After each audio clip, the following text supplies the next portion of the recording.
Kami akan coba untuk terus mendekatkan kepada angka itu sambil pada saat yang sama Pak Dolvi, seperti diketahui bahwa anggaran pendidikan itu dialokasikan melalui banyak channel. Ada yang transfer ke daerah untuk terutama biaya operasi sekolah, melalui gaji dari tenaga pendidikan, melalui Kementerian Agama yang itu merupakan instansi vertikal dan untuk sekolah-sekolah seperti madrasah, dan juga untuk perguruan tinggi itu baik perguruan tinggi di bawah Kementerian Agama seperti UIN atau berbagai universitas maupun universitas-universitas di bawah Kementerian Ristek Dikti kalau sekarang menjadi Universitas Pendidikan. Kita masih punya dan untuk kebudayaan dan juga yang kita tingkatkan melalui beberapa kementerian lembaga seperti Universitas Pertahanan di Kementerian Pertahanan.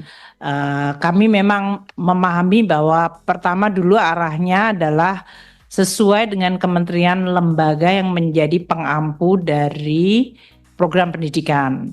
Nah, dalam hal ini tentu saja kalau Kementerian Dikbud, Ristek Dikti dan Kebudayaan, dan juga dari sisi Kementerian Agama. Masing-masing tentu punya program.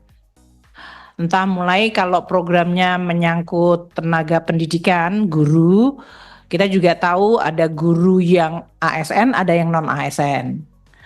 Bantuan yang guru ASN adalah selain gaji adalah juga tunjangan profesi guru. Tapi TPG ini tidak hanya untuk guru ASN, sehingga yang non-ASN pun juga masuk. Jadi kalau mau bicara tentang non-ASN yang harus disertifikat dan mendapatkan tunjangan, itu kami mengikuti apa yang diprogramkan oleh kementerian terkait. Poinnya adalah dari kementerian tersebut ingin meyakinkan bahwa tenaga pendidik yang memang sudah qualified, certified, mereka mendapatkan. Itu pun ada kapasitas masing-masing. Nah, ini kan kita salurkan melalui DAU, kalau Pak Dolvi sudah tahu mengenai hal itu. Sedangkan untuk yang lain biaya operasi sekolah, kita juga salurkan untuk masing-masing. Untuk beasiswa, Kementerian Ristek Dikdasmen, kalau sekarang Dikdasmen berarti untuk beasiswa, kalau biaya untuk kuliah, Ristek Dikti.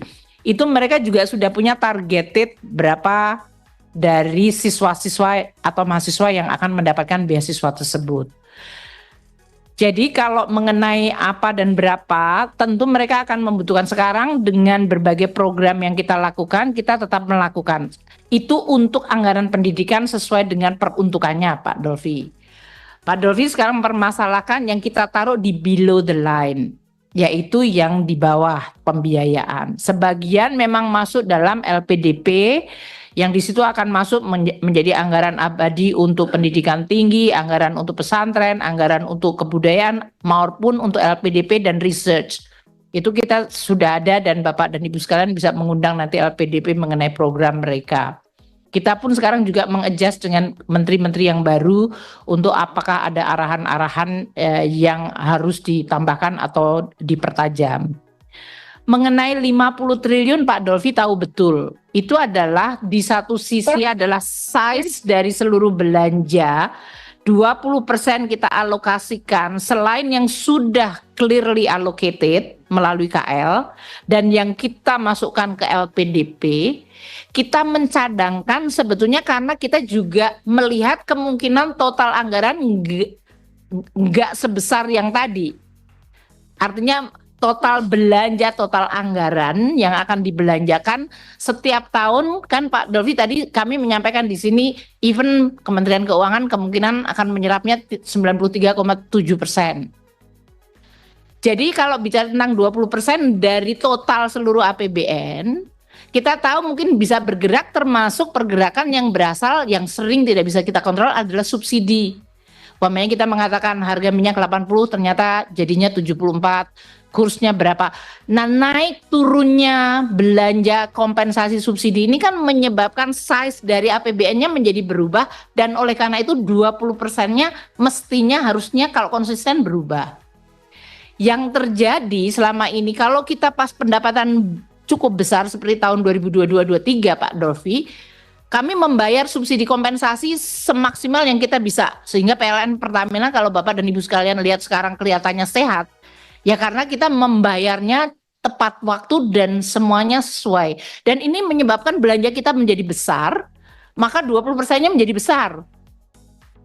Tapi upamanya kita penerimaan seperti hari ini, kita lihat penerimaan kita melambat, kemampuan kita untuk membayar kompensasi mungkin harus dikalkulate lagi, maka size dari belanja menjadi berubah. Jadi Pak Dolfi memang itu menjadi semacam shock absorber, bukan karena kita tidak ingin membelanjakan, tapi itu adalah bagian dari kita mengelola seluruh APBN kita yang bagian masing-masing ada yang fix, ada yang bergerak. Sehingga kalau bicara tentang 20%, 20% menjadi kita harus mengikuti sesuai dengan keputusan Mahkamah Konstitusi 20% itu, makanya kita sebutkan 20% dalam Undang-Undang APBN harus bisa kita jelaskan. Tapi di sisi lain kita juga mengenali bahwa APBN ini bergerak, sehingga kami membutuhkan semacam shock absorbernya. Itu yang menyebabkan kenapa kami meletakkannya di situ. Nah, Pak Dolfi, kami dengan Presiden Prabowo, kami juga sudah diskusi mengenai hal ini. Dan beliau kan sekarang juga sangat detail melihat belanja-belanja ini. Dan passion beliau juga karena investment di bidang pendidikan hari ini, entah itu untuk murid-murid, untuk membetulkan sekolah, untuk gizi, segala macam itu cukup besar. Jadi kami menyampaikan selama programnya jelas Bapak, dan memang ada pengampu dan responsible untuk output-outcome-nya, kami akan alokasikan di belanja seperti yang Pak Dolfi sampaikan tadi. Kan approach-nya dari masalah strategi pendidikan mungkin tidak seperti yang disampaikan Pak Dolfi gitu ya.